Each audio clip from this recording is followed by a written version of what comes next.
En route pour la pendaison de crémaillère de ma sœur et son mari, mon mari est devenu pâle et a supplié « Rentrons immédiatement à la maison ». Je ne comprenais pas. Mais on est invité. Fais-moi confiance. N'y va pas aujourd'hui. J'ai fait demi-tour. Cette nuit-là, j'ai reçu un appel de la police. Le contenu m'a fait trembler de peur. Avant de commencer l'histoire, n'oubliez pas de laisser un like et de vous abonner à la chaîne pour voir plus d'histoires comme celle-ci. Tandis que la douce lumière du soleil matinal inondait le quartier résidentiel tranquille de Tulsa, en Oklahoma, Laura Harrison préparait du café dans sa cuisine tout en repensant à l'appel téléphonique de sa sœur de la veille. La voix excitée de Jessica résonnait encore à ses oreilles. On se croirait vraiment dans un rêve. Nous allons enfin avoir notre propre maison. Laura travaillait déjà comme infirmière pédiatrique à l'hôpital général de Tulsa depuis 12 ans. Bien que ses journées entourées des sourires des enfants soient épanouissantes, ce qui lui tenait le plus à cœur était le lien profond qu'elle partageait avec sa sœur Jessica.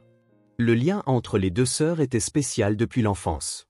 Quand Laura avait 6 ans et Jessica 3, elles avaient perdu leurs parents dans un accident de voiture et avaient été recueillies par leur grand-mère. Les sœurs devinrent l'unique famille l'une pour l'autre. Même après le décès de leur grand-mère, Laura continua de soutenir Jessica.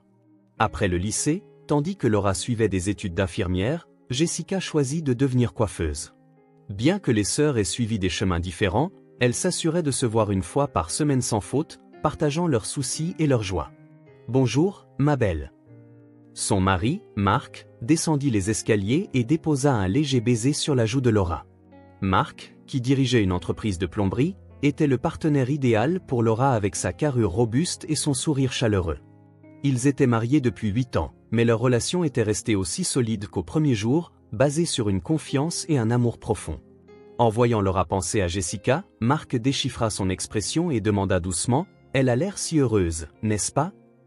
Oui, elle est encore plus rayonnante depuis qu'elle a épousé Tom. Jessica avait épousé Tom Collins, un ouvrier du bâtiment, 2 ans plus tôt. Tom était un homme honnête et travailleur en qui Laura et Marc avaient une confiance absolue. Ils dînaient fréquemment tous les 4 et passaient leur week-end au cinéma ou à la pêche, construisant une relation semblable à celle de vrais frères et sœurs. Tom travaille dur comme superviseur de chantier ces derniers temps, lui aussi. « Je suis vraiment content qu'il rende Jessica heureuse », dit Marc en prenant sa tasse de café. Laura sourit. La relation entre Marc et Tom était également merveilleuse. Travaillant tous deux dans des domaines liés à la construction, ils s'enthousiasmaient souvent en parlant de questions techniques, et Marc faisait toujours l'éloge du travail de Tom. « Ce type fait vraiment un travail méticuleux. Les clients ne tarissent pas d'éloges à son sujet », était la phrase favorite de Marc. « Peut-être devrions-nous sérieusement penser à avoir des enfants bientôt, dit Laura en rougissant légèrement. Les yeux de Marc s'illuminèrent. « Si tu es prête, je le suis à tout moment. Créons une famille merveilleuse qui n'aura rien à envier à celle de Jessica et Tom. » C'est à ce moment que le téléphone sonna. Quand Laura décrocha le combiné, elle entendit la voix excitée de Jessica. « Grande nouvelle. Les plans de notre nouvelle maison sont terminés. Pourriez-vous venir les voir ce samedi ? » Bien sûr. Quel genre de maison ce sera ? 3 chambres et 2 salles de bain, plus un grand salon. Ce dont je suis le plus fier, c'est le jardin. Il y a une grande terrasse pour les barbecues et un cabanon que Tom prévoit de construire lui-même. La voix de Jessica débordait d'une joie pure et enfantine.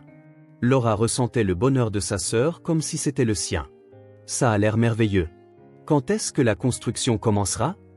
Il prévoit de commencer le mois prochain. C'est l'entreprise de Tom qui s'en occupera. Il travaille vraiment si dur pour nous. Après avoir raccroché, Laura annonça la nouvelle à Marc. Marc semblait lui aussi sincèrement heureux. Si Jessica est heureuse, nous le sommes aussi. Tom est un bon mari. Je suis sûr qu'il leur construira une belle maison. Laura hocha profondément la tête aux paroles de son mari. Pour elle, le bonheur de Jessica était plus important que tout. Le lien entre des sœurs qui avaient surmonté ensemble la tristesse de la perte de leurs parents et s'étaient soutenues mutuellement était irremplaçable. Maintenant, tout le monde peut être vraiment heureux, pensa Laura du fond du cœur. La nouvelle construction de Jessica et de son mari, et bientôt, ils auraient eux-mêmes des enfants. Tout semblait se dérouler sans accroc. Dans la voiture en route pour l'hôpital, Laura contemplait le paysage urbain de Tulsa qui défilait par la fenêtre, tout en pensant à l'avenir de sa famille. Aujourd'hui, elle rencontrerait de nouveau de nombreux enfants en pédiatrie. Et ce samedi, elle pourrait voir les plans de la maison de rêve de sa sœur. Laura se sentait vraiment heureuse.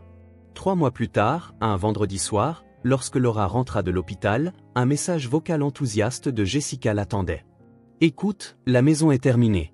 Elle est vraiment magnifique. Demain après-midi, nous organisons une pendaison de crémaillère pour tout le monde, alors tu dois absolument venir. On commence à 14 heures. J'ai hâte. » Laura rappela précipitamment Jessica. De l'autre côté du combiné, la voix enjouée de sa sœur retentit. « Alors, tu as écouté mon message vocal ? Je viens de l'entendre. Félicitations, Jessica.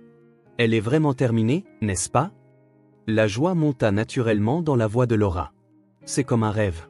Je me réveille le matin et je prépare du café dans la cuisine de ma propre maison. Je peux voir le jardin depuis le salon.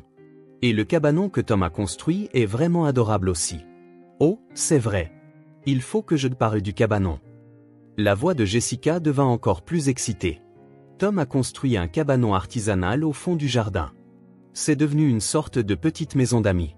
Nous prévoyons de faire le barbecue dans ce cabanon pour la fête de demain. C'est très spacieux et tout le monde pourra y entrer. Un barbecue dans le cabanon ? Normalement, on ne ferait pas ça sur la terrasse ? Laura trouva cela un peu étrange, mais fut emportée par la voix joyeuse de sa sœur. C'était l'idée de Tom. Il a aussi installé de véritables équipements de cuisine à l'intérieur du cabanon. Donc, ce sera parfait même s'il pleut. En plus, ça a un côté intime qui le rend spécial, tu ne trouves pas ? Oui, c'est une idée charmante. Combien de personnes viennent ? J'ai invité tous nos proches, oncles, tantes, cousins, environ 15 personnes au total. Ce sera une grande réunion de famille, la première depuis longtemps. Le cœur de Laura se réchauffa. Depuis la perte de leurs parents, les liens avec la famille élargie avaient eu tendance à se distendre. Mais avoir une occasion pour que tout le monde se réunisse pour la nouvelle maison de Jessica était merveilleux. S'il y a quoi que ce soit que je puisse faire pour aider, dis-le-moi. Merci. Mais ça va aller. Je vais préparer toute la nourriture moi-même. Tom va m'aider aussi. Oh, c'est vrai. Il y a une chose que j'aimerais te demander. Qu'est-ce que c'est ? J'aimerais que Marc jette un œil à quelque chose. Je suis un peu inquiète pour les raccordements des appareils à gaz dans le cabanon. Laura fronça les sourcils. Des appareils à gaz ? Il y a un problème ? Non, ce n'est pas un problème. Je veux juste qu'un œil de professionnel vérifie si le raccordement du grill à gaz que Tom a installé est correct. Marc est un expert en plomberie, n'est-ce pas ? La sécurité avant tout. Bien sûr, je vais en parler à Marc. Je suis sûr qu'il sera ravi de jeter un œil. Après avoir raccroché, Laura transmit la demande de sa sœur à Marc. Marc accepta volontiers. Bien sûr, je vais y jeter un œil. Les contrôles de sécurité pour les appareils à gaz sont importants. Tom est un amateur, donc il vaut mieux qu'un professionnel vérifie. Ce soir-là, le couple se rendit dans un grand magasin voisin pour choisir un cadeau de pendaison de crémaillère pour Jessica et son mari. En se promenant dans le rayon des meubles, Laura choisit un magnifique vase qui irait avec un service de table, mettant tout son amour pour sa sœur dans ce choix. Ce sera parfait pour la nouvelle salle à manger de Jessica. Tes choix sont toujours parfaits, sourit Marc en contemplant le profil de sa femme. Jessica sera ravie. Le samedi matin, Laura se leva tôt pour préparer une salade pour la fête. Même si Jessica avait dit qu'elle s'occuperait de toute la nourriture, Laura voulait apporter quelque chose en tant que sœur. Marc chargeait sa boîte à outils dans le coffre de la voiture. Je vais vérifier ces appareils à gaz correctement. La sécurité passe avant tout. Merci. Je pense que Jessica se sentira soulagée. À 13h30, le couple se rendit à la nouvelle maison de Jessica. La maison aux murs blancs, construite dans le nouveau lotissement résidentiel de la banlieue de Tulsa, était en effet magnifique, montrant que le rêve de Jessica avait pris forme. C'est vraiment une belle maison, s'exclama Marc, admiratif.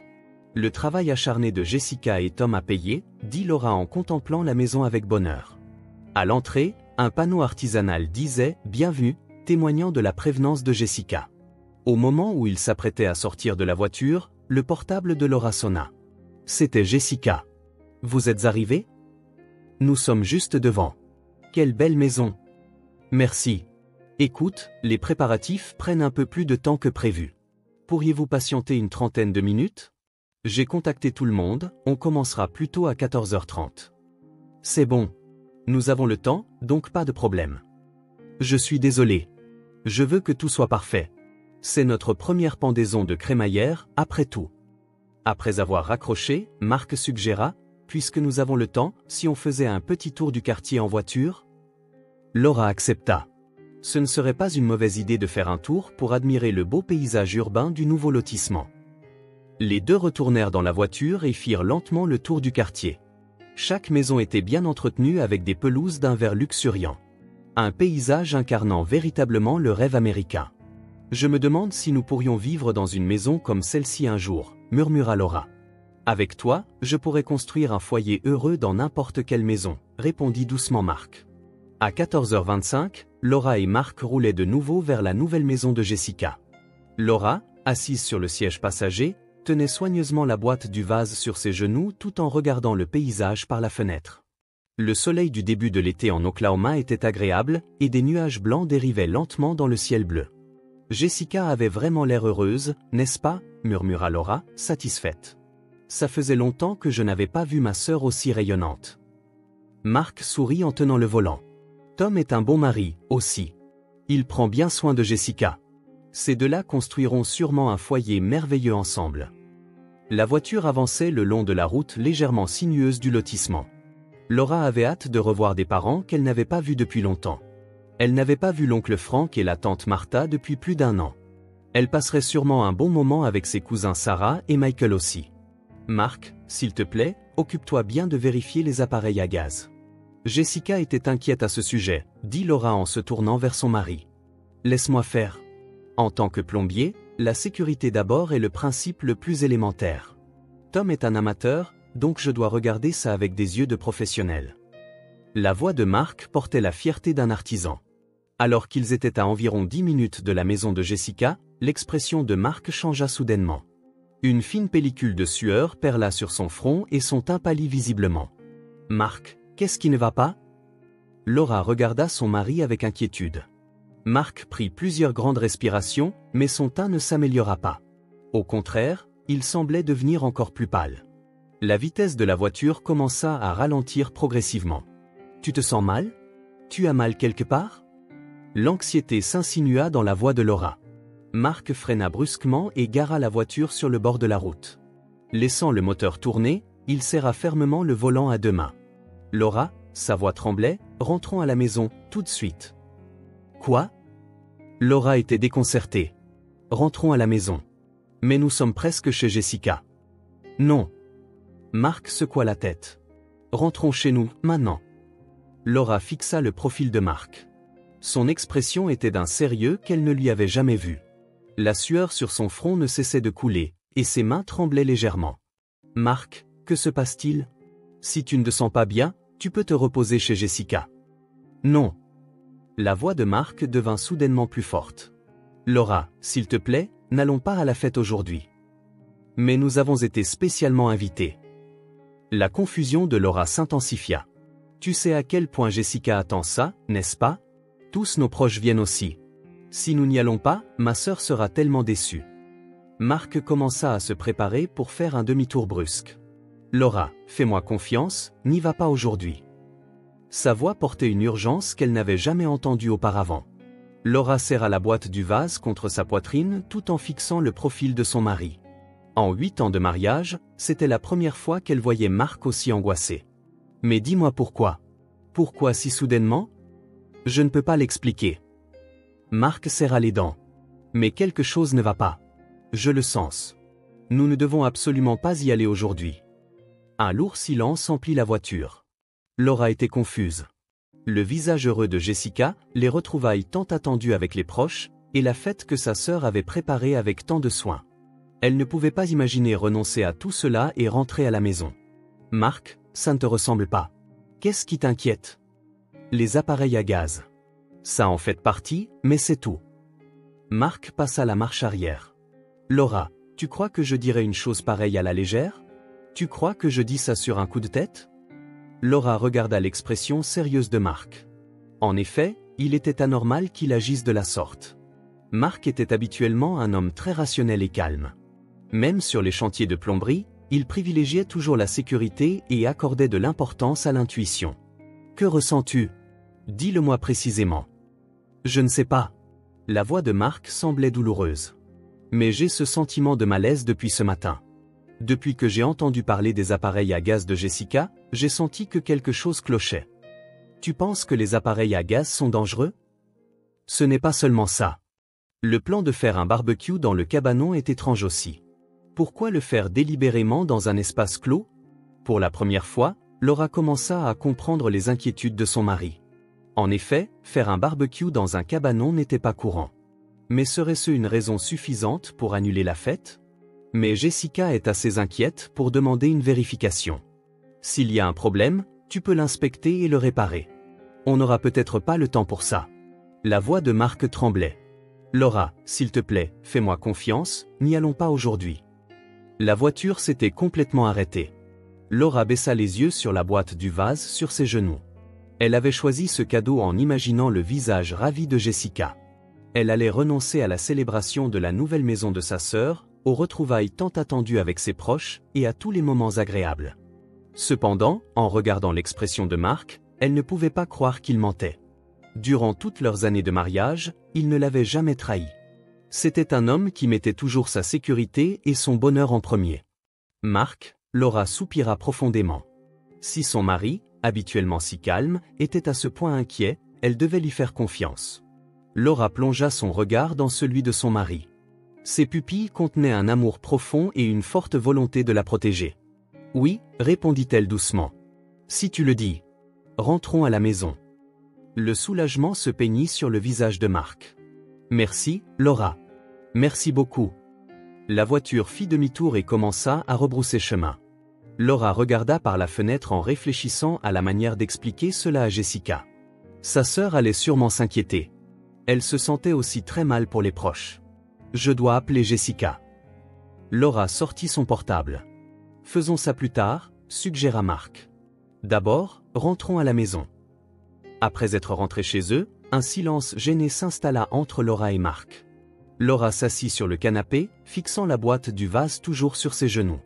Mark faisait les 100 pas dans le salon, regardant de temps en temps par la fenêtre. « Je dois appeler Jessica » dit Laura. L'horloge indiquait 15 heures. La fête aurait déjà dû commencer. « Attends encore un peu. » La voix de Mark était toujours tendue. « Mon malaise n'est pas encore dissipé. » Laura regarda son mari avec inquiétude. « Mark, tu vas vraiment bien? Tu ne devrais pas voir un médecin? » « Non, ce n'est pas un problème de santé. » Mark secoua la tête. « Quelque chose va arriver. Je le sens. » Même après 16 heures, l'anxiété de Mark ne diminuait pas. Laura essaya d'appeler Jessica plusieurs fois, mais à chaque fois Mark l'arrêta. « Attends encore un peu. S'il te plaît. » À 17h30, Laura n'en pouvait plus. « Mark, je suis à bout. Tu ne te rends pas compte à quel point Jessica doit être inquiète? Nous n'avons jamais manqué un événement comme celui-ci. » Mark soupira profondément. « Je comprends. Appelons. » Lorsque Laura appela le portable de Jessica, ça sonna dans le vide. Elle ne répond pas. Elle doit être occupée avec la fête. « Essayons le téléphone fixe » suggéra Mark. Quand ils appelèrent la ligne fixe, il n'y eut pas non plus de réponse. L'anxiété de Laura commença à monter. C'est étrange. Normalement, quelqu'un répondrait. Il y a 15 personnes là-bas. Vers 18h, le portable de Laura sonna. C'était un appel d'un numéro inconnu. « Allô, Harrison à l'appareil. » Est-ce que je parle à Laura Harrison? Ici l'inspecteur Johnson du département de police de Tulsa. Le cœur de Laura faillit s'arrêter. La police? Est-ce qu'il s'est passé quelque chose? Mark se précipita aux côtés de Laura. « J'ai quelque chose à vous dire. Veuillez vous asseoir pour entendre cela. » La voix de l'inspecteur était grave. Vers 15 heures cet après-midi, un grave accident a eu lieu à la résidence de votre sœur, Jessica Collins. Un accident? La voix de Laura tremblait. Il y a eu une explosion de gaz dans le cabanon du jardin de la nouvelle maison de Jessica. C'est arrivé alors que des invités étaient présents. Laura sentit sa main tenant le téléphone se mettre à trembler. « Jessica, ma sœur va bien? » Jessica et son mari Tom ont subi des blessures légères. Ils sont tous les deux soignés à l'hôpital, mais leurs jours ne sont pas en danger. Laura poussa un soupir de soulagement. « Dieu merci. Mais qu'en est-il des autres personnes ?» La voix de l'inspecteur devint encore plus grave. « Je suis désolé de devoir vous annoncer cela, mais il y a eu de nombreuses victimes parmi les invités de la fête. Des victimes? La voix de Laura devint aiguë. Sur les 13 personnes qui se trouvaient à l'intérieur du cabanon, 8 sont décédées. Les 5 autres ont également été blessés et transportés à l'hôpital. Le téléphone faillit lui glisser des mains. Laura se mit à trembler de tout son corps. Non, ce n'est pas possible. Mark soutint les épaules de Laura. Son visage était également devenu blême. Madame Harrison, je crois comprendre que vous deviez également assister à la fête. Oui, mais, répondit Laura d'une voix tremblante, juste avant, mon mari ne se sentait pas bien. Je vois. Vous avez eu de la chance, en effet. Après avoir raccroché, Laura s'effondra sur le canapé. Tout son corps ne cessait de trembler. 8 personnes sont mortes, murmura-t-elle. Oncle Frank, tante Martha, mes cousins Sarah et Michael. Tout le monde, tout le monde. Mark serra Laura dans ses bras. Je suis tellement soulagé que tu sois saine et sauve. Mais comment le savais-tu? Comment as-tu pu sentir le danger? Mark répondit avec une expression grave. Laisse-moi te parler du malaise que je ressentais depuis ce matin. D'abord, Jessica qui se disait inquiète pour la sécurité des appareils à gaz. Si elle était vraiment inquiète, ne serait-il pas normal de faire inspecter l'installation par un expert avant la fête? Laura hocha la tête. Ensuite, il y avait ce projet de barbecue dans le cabanon. Un barbecue en plein air se fait généralement dans des espaces ouverts. Il n'y a aucune raison de le faire délibérément dans un espace clos. C'était étrange. Mais en plus, souviens-toi de ce que Jessica a dit lors de l'appel d'hier. Elle a dit que ça aurait un côté intime qui le rendrait spécial. Mais je pense que la vraie raison était autre. Le lendemain, alors que l'enquête de la police progressait, la vérité sur l'incident éclata. L'inspecteur Johnson rappela. Suite à notre enquête, il est devenu clair que cette explosion était probablement intentionnelle plutôt qu'accidentelle. Laura écoutait, incrédule. Une altération volontaire a été découverte dans la tuyauterie de gaz du cabanon. Nous avons également découvert que Jessica et Tom avaient des problèmes de dette et que des polices d'assurance vie avaient été souscrites sur tous les invités. Des assurances vie? Oui. Jessica et son mari sont les bénéficiaires de toutes les polices. Le montant total est d'environ 5 millions de dollars. Laura sentit son monde s'écrouler. Sa sœur bien-aimée avait planifié d'assassiner leurs proches. Tom a avoué, poursuivit l'inspecteur. Le couple avait des dettes énormes et même le coût de la nouvelle construction était couvert par des emprunts. Ils ont monté ce plan pour toucher l'argent de l'assurance. Mais Jessica était aussi dans le cabanon, n'est-ce pas? N'était-elle pas aussi en danger? Ils ont tous les deux quitté le cabanon juste avant l'explosion, sous un prétexte quelconque. Ils ont dit qu'ils retournaient à la maison chercher quelque chose qu'ils avaient oublié. Après avoir raccroché, Laura se cramponna à Mark et pleura. Ma sœur, ma douce sœur, a fait une chose pareille. Mark serra doucement sa femme dans ses bras. C'est un miracle que tu sois en vie. Je n'arrive pas à croire que mon intuition était juste. Mais comment as-tu pu le sentir? Peut-être parce qu'en tant que plombier, je suis confronté quotidiennement au danger du gaz. De plus, la façon dont Jessica posait ses questions était étrange. Si elle était vraiment inquiète pour la sécurité, elle aurait posé des questions plus spécifiques, mais ces questions étaient vagues. Comme si c'était des questions pour se forger un alibi. Laura comprit en tremblant. Jessica avait voulu créer la preuve qu'elle s'était inquiétée à l'avance des problèmes avec les appareils à gaz. Et en demandant à Mark de les vérifier, elle avait probablement l'intention de faire passer cela pour un accident. Cette nuit-là, Jessica et Tom furent arrêtés pour meurtre. Laura ne put même pas regarder le visage de sa sœur et continua de pleurer dans les bras de Mark. 6 mois plus tard, la salle d'audience du tribunal de district de l'Oklahoma était plongée dans le silence. La voix du juge lisant le verdict final résonna solennellement. Pour les accusés Jessica Collins et Tom Collins, je les condamne à la réclusion à perpétuité pour meurtre au premier degré. Laura était assise dans la galerie, tenant fermement la main de Mark. En regardant le dos de sa sœur, des émotions complexes tourbillonnaient dans sa poitrine. La tristesse pour la sœur qu'elle avait aimée, le deuil pour les proches perdus, et une profonde gratitude envers son mari. Après le verdict, Laura refusa de voir Jessica. La lettre d'excuse de sa sœur, transmise par un avocat, fut également jetée sans même être ouverte. Laura comprenait que la douce sœur du passé n'existait plus. « Ta décision est la bonne », dit Mark en posant doucement sa main sur l'épaule de sa femme. « Plutôt que de regarder en arrière, tournons-nous vers l'avenir. » 1 an après l'incident, un jour de printemps, Laura et Marc reçurent les clés de leur nouvelle maison. C'était une modeste mais chaleureuse maison à 2 étages dans un lotissement résidentiel tranquille en banlieue. Ils l'avaient achetée en utilisant une partie de l'argent de l'assurance de l'incident de Jessica. Le reste de l'argent de l'assurance fut donné à un fonds de soutien pour les familles des victimes. Commençons une nouvelle vie ici, sourit Laura devant l'entrée. Les souvenirs de l'incident ne disparaîtraient jamais, mais elle choisit de vivre positivement. Dans le salon de leur nouvelle maison, le couple parla de leur avenir. Il est temps de penser sérieusement aux enfants. Laura prit la main de son mari. Cet incident m'a appris quelque chose. La vraie famille, ce n'est pas une question de lien du sang, mais de relations où l'on s'aime, se fait confiance et se protège mutuellement. Les yeux de Marc s'illuminèrent.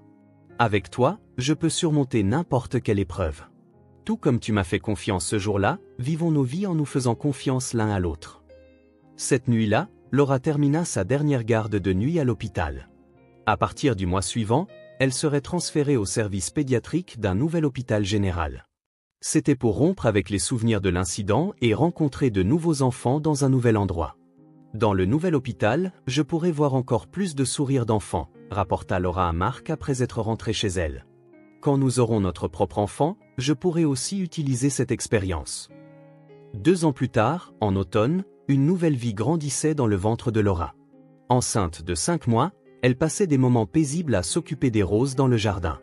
Une fois que nous connaîtrons le sexe, nous penserons à des prénoms, dit Marc en posant sa main sur le ventre de sa femme. Nous donnerons à cet enfant un foyer rempli d'amour et de confiance.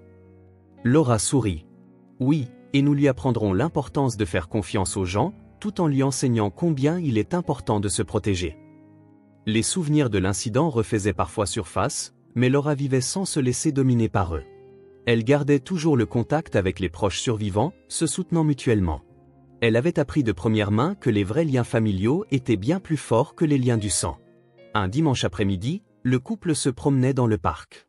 Au milieu des bruits des enfants qui jouaient, Laura prit une profonde inspiration. « Marc, si tu ne m'avais pas arrêté ce jour-là » ?»« C'est du passé » l'interrompit doucement Marc. « Ce qui compte, c'est que nous soyons ensemble maintenant. » Laura hocha profondément la tête aux paroles de son mari. En effet, les événements passés ne pouvaient être changés, mais l'avenir pouvait être construit de leurs propres mains. Je veux apprendre à notre enfant ce qu'est le véritable amour, ce qu'est la confiance, et aussi à valoriser l'intuition, ajouta Marc en riant. Mon intuition, ce jour-là, nous a apporté le bonheur que nous connaissons aujourd'hui. Alors que le coucher du soleil peignait le parc en or, le couple rentra chez lui main dans la main, porteur d'espoir pour l'avenir qu'ils parcouraient avec leur nouvelle vie. Quelque part au-delà du ciel lointain, leurs proches disparus veillaient certainement sur eux. Et Laura comprit du fond du cœur que la vraie famille est quelque chose que l'on choisit, que l'on construit par l'amour et la confiance. Un lien bien plus fort que celui du sang existait désormais entre elle et Marc. C'était là leur plus précieux trésor.